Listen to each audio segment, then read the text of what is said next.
daqui a mais ou menos 3 meses, Bolsonaro e os demais réus do tal núcleo crucial já podem ter sido julgados, condenados e mandados para a prisão. Mas o que eu fico me perguntando é o que os burros acham que justamente o responsável pelas sanções à Cristina Kirchner e à família foi fazer no Brasil.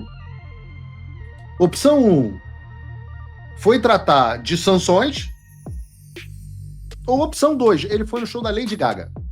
Sejam bem-vindos, o meu nome é Bruno, deixe o seu like e inscreva-se no canal.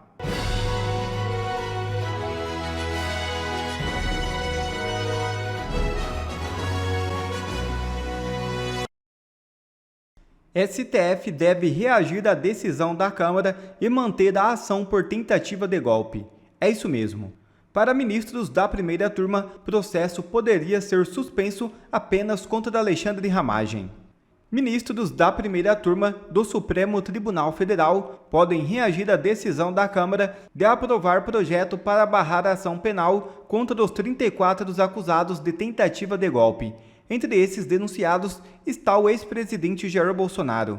Interlocutores dos ministros Alexandre de Moraes, relator dos processos, e Cristiano Zanin, presidente da turma, dizem que a tendência do colegiado é não acatar a decisão dos deputados. A leitura é que o Legislativo não tem atribuição para decidir sobre ações penais em curso no STF e que poderiam ser anuladas apenas acusações contra o deputado federal Alexandre Ramagem sobre atos depois de sua diplomação. A Constituição dá direito à Câmara e ao Senado de travarem uma ação penal contra deputado ou senador por votação. Mas para integrantes do STF, essa autorização constitucional não pode ser ampliada para outros réus, como o ex-presidente da República. O entendimento dos políticos é diferente do STF.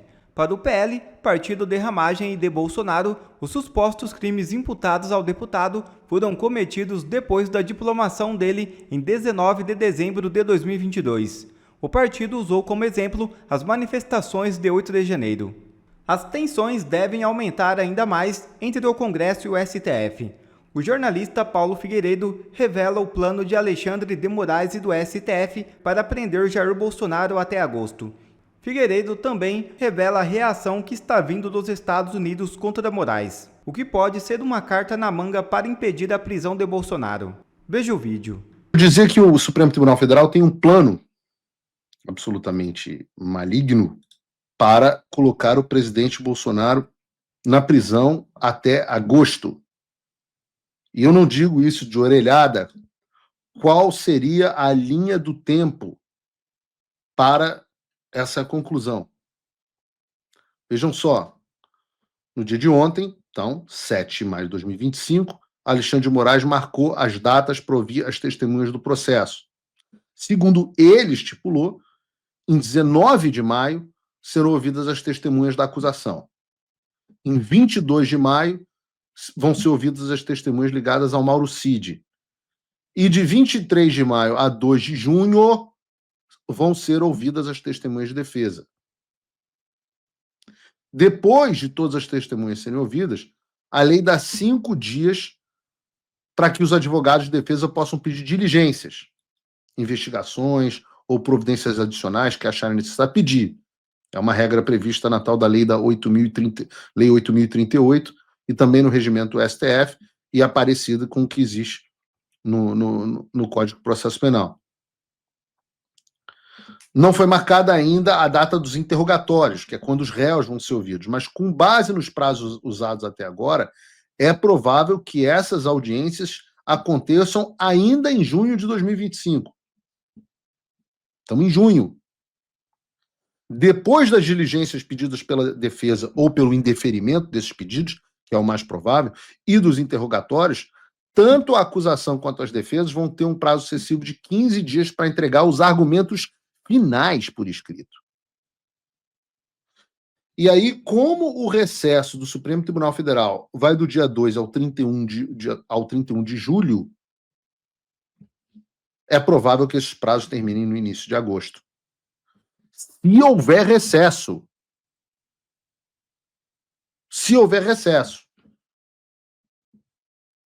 Se se houver recesso. É provável que haja? Porque o Alexandre não pode jogar sozinho. Se fosse o Alexandre sozinho, não haveria recesso. Mas como precisam os 5 integrantes da turma, todos os integrantes da turma precisam concordar em não haver recesso, não é uma impossibilidade. Não é uma impossibilidade. Vejam, se isso acontecer, o cronograma é antecipado em 1 mês. Mas é provável que os prazos terminem no início de agosto. E é importante ressaltar que a lei permite que o ministro responsável pelo caso, no caso o Alexandre, peça novas provas mesmo depois das alegações finais, se ele achar necessário. O que não deve ocorrer. Mas terminada toda essa fase de coleta de provas e manifestações das partes, está pronto o processo para julgamento. Aí é o Alexandre pedir que o processo seja incluído na pauta do julgamento do STF. Aí, nessa sessão, a acusação e a defesa têm 1 hora cada para falar, podendo até haver prorrogação, e aí não há um prazo para a sentença final, mas segundo o Código de Processo Penal, a sentença pode ser dada até 10 dias após o julgamento. Ou seja, até ainda em agosto desse ano. O que eu quero dizer? Vejam, nós estamos falando de pessoas que estão fazendo intimações na UTI, que estão se recusando a fazer intimações para testemunhas de defesa, que não estão dando prazos para os advogados analisarem os documentos. O julgamento está sendo feito a toque de caixa. Neste ritmo, daqui a mais ou menos 3 meses, Bolsonaro e os demais réus do tal núcleo crucial já podem ter sido julgados, condenados e mandados para a prisão.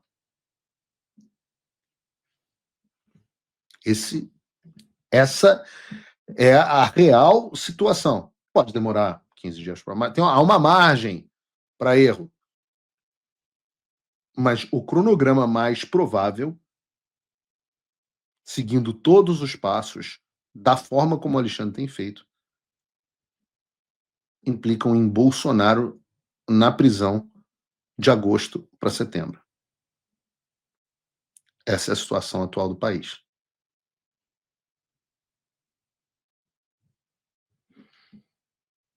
Não gostaria de dar uma notícia desagradável dessa, mas essa é a vida como ela é. O que nos leva ao assunto da delegação americana nos Estados Unidos. Porque nessa semana, dentro desse assunto da visita deles ao Brasil, muita gente desinformada ficou empolvorosa, dizendo que era mentira que a delegação americana se encontraria com o ex-presidente Bolsonaro, dizendo que o Flávio Bolsonaro tinha dito que só seriam discutidos assuntos sobre o crime organizado, e que, portanto, eu e o Eduardo Bolsonaro estávamos mentindo, e por aí vai. E eu falei que as pessoas tinham que ter um pouquinho de paciência, porque eu ainda não podia dizer o que tinha acontecido no programa de terça-feira. Mas que ao longo daquele mesmo dia ou do dia seguinte, na quarta-feira, as pessoas saberiam o que de fato aconteceu. E é óbvio que foi exatamente o que aconteceu. Fizemos o programa na terça, naquele momento o Flávio Bolsonaro tinha dito na segunda, porque não poderia dizer diferente, foi pedido a ele para manter silêncio. Ele não poderia dizer que estava sendo tratado sobre sanções, não poderia ter dito, ele não poderia ter dito que tinha havido uma reunião com o presidente Bolsonaro. Mas reparem, tem uma pista naquele vídeo, que ele usa o nome do senhor Ricardo, e não fala do tal do David Gamble, que o pessoal chama aqui de Chip Gamble. Eu disse de novo no programa de terça-feira que o Chip Gamble, o David Gamble, não era a pessoa mais importante daquela delegação. E eu disse isso porque ele é, de fato, uma pessoa que faz parte da burocracia. Tem um cargo importante, mas ocupa a função de forma temporária, enquanto a Casa Branca não ocupa aquela posição de forma permanente. Muita gente não entende, Mas quando você troca um governo, é muita gente que é nomeada, é muita posição. E muitas delas não são ocupadas, não foram ocupadas ainda pelo Trump. Mas elas precisam continuar existindo na estrutura. E daí você coloca uma pessoa de carreira para ocupar a função temporariamente. Aqui se chama de acting fulano. Acting é quando você está agindo como a posição tal, mas você não é a pessoa que ficará na posição tal. Ontem, eu vou dar um exemplo das pessoas que não foram nomeadas para vocês entenderem. Ontem, na Casa Branca, eu conversei com o embaixador americano para a OEA. A confirmação dele ainda não aconteceu. Eu acho, inclusive, que vai ser hoje. O Lee. Então, há diversas confirmações que precisam esperar o Senado. Nem o embaixador da OEA ainda foi analisado. Veja, o Brasil ainda não tem nem o nome para ser embaixador. Não tem nem o nome. Ainda não escolheram o nome para ser embaixador dos Estados Unidos no Brasil. Então, essas coisas acontecem mesmo. Agora, por que eu falei que a pessoa mais importante era o Ricardo Pitta? Porque ele tem uma função muito mais importante como senior advisor do hemisfério ocidental, que é o nosso hemisfério. Tinha até gente na rede social falando, senior advisor não é porra nenhuma, é pouco importante. As pessoas não sabem de quem se trata. A gente está falando de uma pessoa que foi assessor do Ted Cruz, depois foi chefe de gabinete do congressista McCall, que foi do Comitê de Relações, presidiu o Comitê de Relações Exteriores da Câmara dos Deputados dos Estados Unidos, e foi inclusive quando eu conheci o Ricardo Pitta e quando nós nos tornamos amigos justamente naquela audiência que eu fui testemunha, e aí hoje as pessoas entendem um pouco da importância daquele marco, né? Por questão de coisa assim. Então, quando o Trump se tornou presidente, a Casa Branca indicou justamente o Ricardo Pitta para lidar com esses assuntos específicos, para ser advisor de ditaduras na América Latina. Afinal, o cara é venezuelano. Então, entende de ditadura, né? Ele é naturalizado americano, nascido venezuelano. Tanto que foi esse senhor Ricardo Pitta o homem que idealizou e botou adiante o processo de sanção de visto para Cristina Kirchner e para sua família. Não tem a foto da reunião dele com o presidente Bolsonaro, não, ô Bruno? João, vai botar aqui? Esse cara foi o cara que idealizou a sanção contra a Cristina Kirchner e a família. Este foi o homem que se reuniu com o presidente Bolsonaro. E eu digo para vocês, bastidores, foi uma reunião de mais de 2 horas.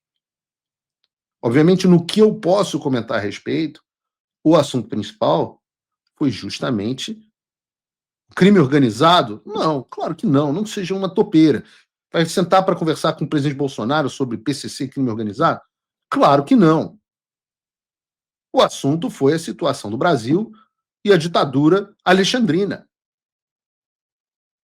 E eu não vou dizer que o presidente Bolsonaro pediu sanções ao Alexandre na reunião, seria muito leviano da minha parte, mas o que eu posso dizer é que esses assuntos são abertamente hoje discutidos dentro do governo americano.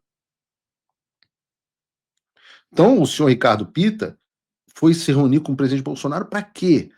Ora, cacete, para buscar os subsídios, as confirmações em pessoa para aquilo que eu e o Eduardo temos dito dentro da Casa Branca do Departamento de Estado. Para ele poder reportar ao secretário Marco Rubio, que foi ao Brasil e viu a situação que nós escrevemos a ele, e é absolutamente importante que isso aconteça, porque os americanos operam dessa forma. E vou dizer mais, hoje eu estou aqui soltando a franga, dando furo. Vou dar mais um furo que eu acho que não saiu em lugar nenhum.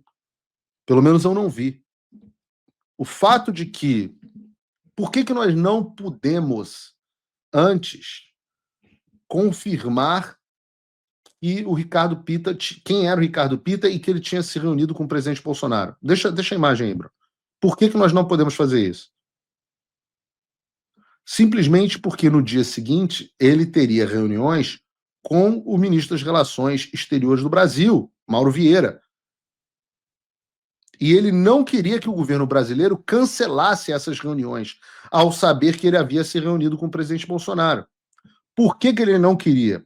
Porque uma das missões que ele veio cumprir aqui foi deixar clara a posição atual do Departamento de Estado, do governo Trump com 3 coisas. A forma como está sendo conduzido este julgamento do presidente Bolsonaro, completamente à margem da lei, não só do presidente Bolsonaro, mas de outras pessoas, ou seja, a politização dos tribunais no Brasil. A segunda coisa foi a perseguição a jornalistas e as violações à liberdade de expressão, com o meu caso tendo bastante protagonismo.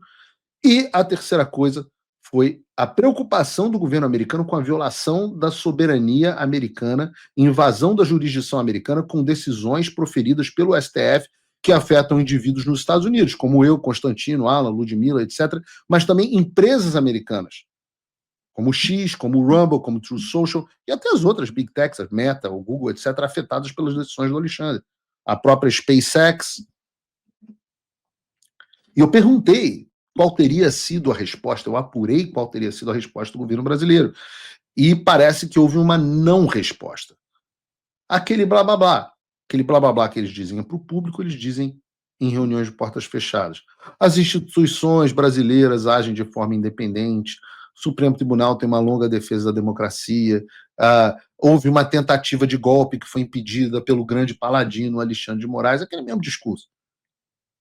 Até houve uma brincadeira, né? Porque as instituições são independentes, mas o ex-advogado do presidente Lula e o seu ex-ministro da Justiça são ministro do Supremo Tribunal Federal, o advogado do PT também é ministro do Supremo Tribunal Federal, e o ex-ministro do Supremo Tribunal Federal, apontado pelo governo do Partido dos Trabalhadores, hoje é ministro da Justiça do Lula. Então, essas são as instituições independentes, né? Uma brincadeira que foi dita de pessoas que estão cientes do que está acontecendo. A noção, a percepção é de que as pessoas no governo Lula, a esquerda ainda está presa no mundo de 2024.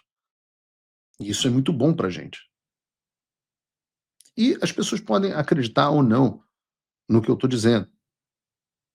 Acho que nada que eu reportei até hoje não foi confirmado.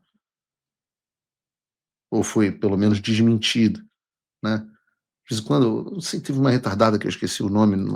Vocês são mentirosos compulsivos.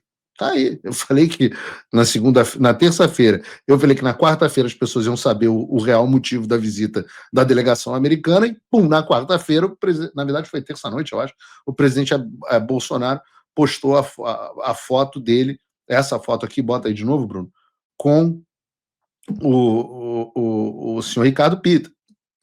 A essa altura, achar que eu estou mentindo? A essa altura, achar que eu não tenho fonte de saber o que está acontecendo? Acreditar no UOL?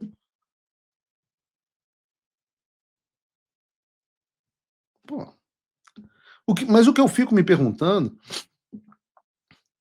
é o que os burros acham que justamente o responsável pelas sanções à Cristina Kirchner e à família foi fazer no Brasil. Opção 1, foi tratar de sanções. Ou opção 2, ele foi no show da Lady Gaga. Vai que ele é... Coitado do Pita. Deve odiar a Lady Gaga. Eu também fico me perguntando o que as pessoas acham que o Eduardo Bolsonaro e eu ficamos fazendo com tantas reuniões dentro da Casa Branca. Eu não sei o que as pessoas acham que a gente vai fazer lá. Eu digo isso porque ontem, mais uma vez, nós passamos o dia em reuniões no Departamento de Estado e na Casa Branca. Não há dúvidas. Tem a foto. Tá lá. Bonito pra caramba. Assim, o que as pessoas acham que é inteligência artificial? Aí vem, mas isso aí não dá em nada. E isso eu até respeito. Assim, porque as pessoas não entendem como as coisas acontecem. Né? Então elas olham isso e falam, não, mas você está indo se reunir, mas não tem nada de concreto. Aí eu falo, semana passada eu citei para vocês que as sanções no caso da Nicarágua demoraram, acho que 8 anos para serem implementadas. As pessoas acham que sanção é algo que sai do dia para a noite, que eu e o Eduardo vamos lá, batemos na porta da Casa Branca e falo, patriota Trump, Sanciona lá o Alexandre aí, na moral. Aí o Trump vai lá, pega a caneta dele e assina. No voo para Washington, eu estava lendo o livro do Bill Browder, chama The Red Notice, Alerta Vermelho, talvez, a tradução em português, não sei se foi publicado no Brasil, que conta a história da Lei Magnitsky. Essa que agora está famosa no Brasil, que eu comecei a falar e ninguém tinha ouvido falar, e daqui a pouco começaram deputados americanos e senadores falando sobre Lei Magnitsky. Eu não sei, as pessoas acham que os deputados e senadores americanos também estão fazendo tic-tac, mas o Magnitsky, que dá nome à lei, né, o advogado, que foi preso em 2008, e morreu na prisão do Putin em 2009. Né, ele tinha descoberto as sacanagens que estavam rolando lá, corrupção na Rússia, e foi preso em 2008 e morreu na prisão em 2009.